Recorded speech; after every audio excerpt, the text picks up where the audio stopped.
Bonjour à tous et bienvenue dans cette nouvelle vidéo ASMR échec.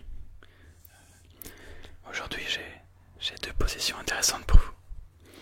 Dans cette première, avec qui joue les blancs, le grand maître international Fabiano Caruana, le numéro 2 mondial. Et il est numéro 2 mondial depuis un petit temps maintenant.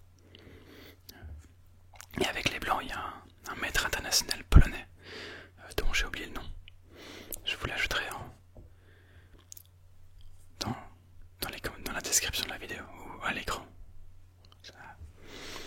Et c'est une partie qui a été jouée dans le Title Tuesday. Il y a un petit temps déjà, je me souviens pas de la date exacte, mais c'est une position que j'ai enregistrée parce que dans cette position-ci, il y a un coup gagnant pour les blancs et un seul. Et c'est un très beau coup, pas particulièrement à voir, et avec une superbe idée derrière. Dans la partie, Fabiano Caruana avait 6 secondes restantes à la pendule pour 1 seconde pour le joueur avec les noirs.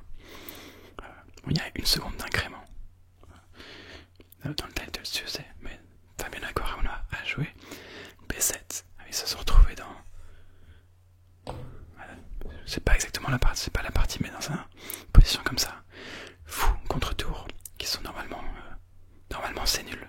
Il n'y a pas moyen pour les blancs de gagner ça contre la meilleure défense. Mais avec 1 seconde à la pendule, c'est pas facile de défendre ça.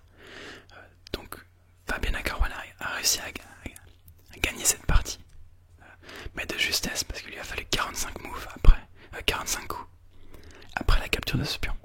Et tout près de la règle des 50 coups. Donc c'est pas passé loin, mais il a réussi à gagner une partie nulle. Si vous voulez chercher le coup par vous-même, je vous invite à mettre là en pause la vidéo maintenant. Et je vais vous montrer le coup.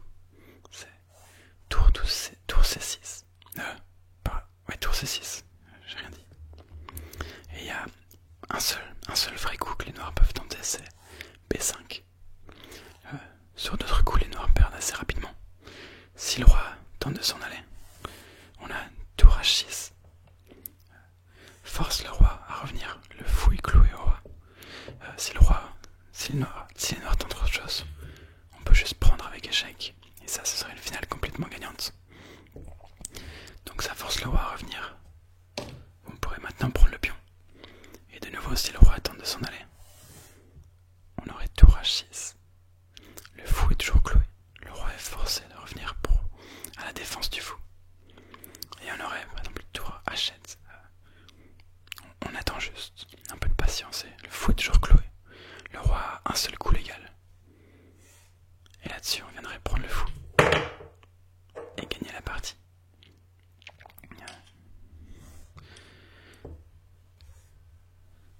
Et après tour C6, si on tente de bouger le fou, par exemple ici, ce serait la même chose. On revient en échec, on force le fou à revenir, on prend le pion.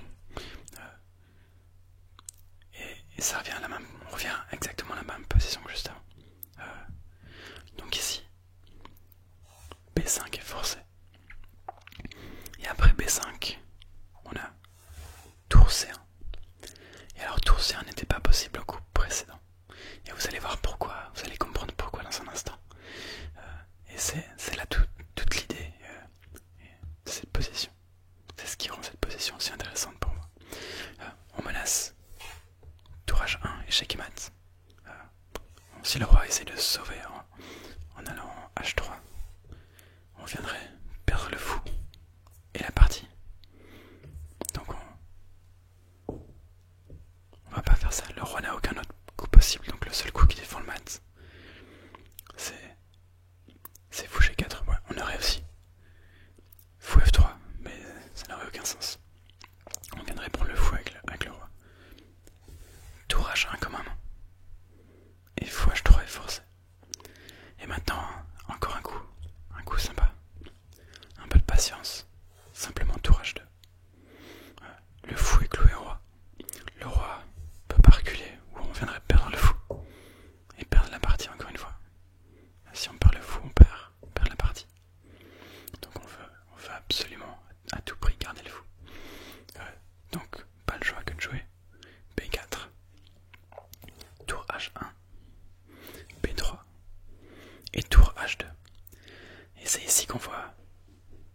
génie de ce coup. Tour C1, enfin, tour C6 avant tour C1, plutôt que le tour C1 directement. Parce que quand on était ici, tour C6, on a forcé le pion à avancer. Si on avait été en tour C1 directement, on aurait eu cette position. Et le pion aurait été une case plus loin. Et donc on se serait retrouvé. Ouais, ça c'est la position de la partie, mais on se serait retrouvé avec le pion ici. En B4, donc les noirs auraient joué B3. Et on pourrait plus venir capturer ce pion. On serait forcé de revenir en H1. B2. Et maintenant ça laisse le temps aux noirs de s'échapper. Et les noirs peuvent se sortir de ce petit piège. Et en théorie, tenir la nulle. Alors c'est pas si simple que ça, il y a encore moyen de presser un petit peu la position avec les blancs. Mais ça c'est une position qui serait nulle. Sauf que, avec le coup tour C6, on a forcé B5 plutôt dans la partie. Donc on se retrouve dans cette position, mais c'est aux noirs de jouer. Alors les noirs jouent B2. Parce qu'encore une fois, le fou ne peut pas vous jouer. Reculer avec le roi viendrait perdre le fou. Donc on a tour pour B2. Et on se retrouve dans une position exactement la même que ce qu'on avait avant, mais symétrique. Si le roi vient en H5, on aurait tour H2, force le roi à revenir, parce que le fou est cloué. Et après tour H1, on viendrait perdre le fou encore une fois. Donc, impossible de reculer avec le roi. Si on tente un autre coup avec le fou, pareil, tour H2, le roi n'a aucun coup légal, fou est obligé de revenir. Et tour H1 pour venir gagner la partie. Donc, position très intéressante, avec un coup pas si simple que ça au final. Tour C6, pas si simple à trouver, mais particulièrement joli une fois qu'on le connaît. Et ce thème de roi, le roi et le fou ici, ce thème qu'on retrouve très souvent dans les finales de fou contre tour. Si vous vous retrouvez dans une position pareil, à jouer une position tour contre fou, c'est la position que vous... C'est la position cible que vous voulez essayer d'arriver. Vous voulez arriver à cette position. Et si vous arrivez à faire ça, vous pouvez gagner la partie avec un coup d'attente qui force les noirs à se séparer de leur fou. Ok. Maintenant je vais vous montrer la deuxième position de cette vidéo. Une position qui vient d'une de mes parties. Une de mes parties que j'ai jouée en poulette, donc avec 1 minute à la pendule.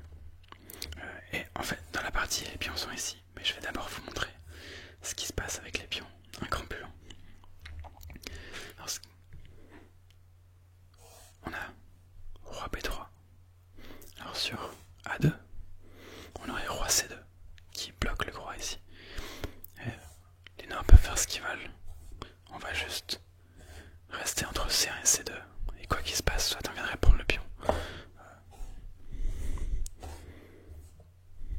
Et on aurait un échec. Échec et patte. Et même s'il n'y avait pas d'échec et patte, on viendrait mettre le pion ici. Prendre le pion. Et il y en aurait l'échec et patte. Juste quelques coups plus tard.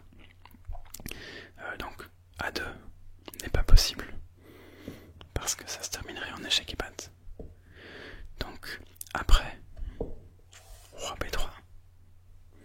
On a roi B1. Roi prend A3. Roi C2. Et on remarque que le roi blanc a un chemin tout tracé vers la case C5 pour arrêter les pions. On a roi B4.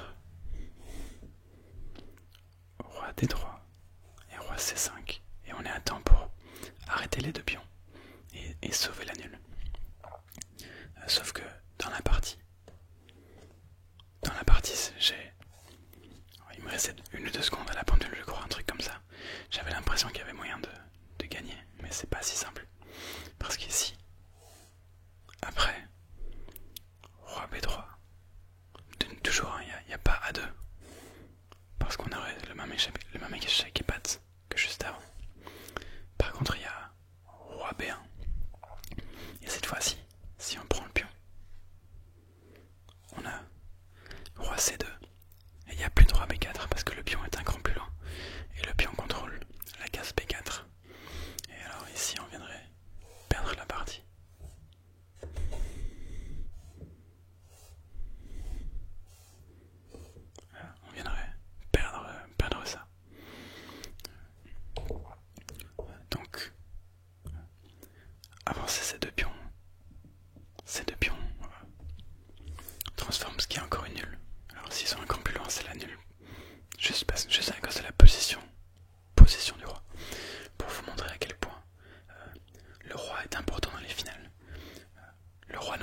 promouvoir ce pion, il n'y a plus moyen d'arrêter ce pion.